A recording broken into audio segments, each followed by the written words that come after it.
महिना वृश्चिक राशीसाठी अतिशय अनुकूल आहे. कारण राशी स्वामी मंगळ हा वृश्चिकेमध्ये आहे, बुधही वृश्चिकेमध्ये आहे आणि 16 नोव्हेंबर रवी सुद्धा वृश्चिक राशीत येत आहे. त्या वृश्चिकवाल्यांनो, तुमच्या स्वभावाचा या महिन्यामध्ये जास्तीत जास्त फायदा घ्या. वृश्चिक रास म्हणजे काय?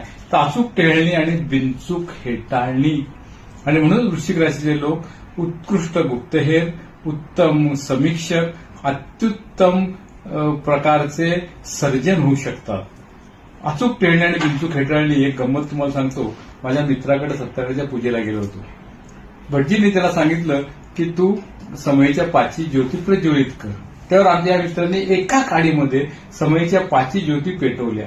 त्याचे वडील तिथे बसले होते. ते नेमके वृश्चिक राशीचे. अचूक टेहळणी आणि बिनचूक हेटाळणी. ते त्याला लगेच म्हणाले, काय रे, तू एका काडीमध्ये 5 ज्योती प्रज्वलित केल्यास तू नक्कीच सिगारेट पितोस.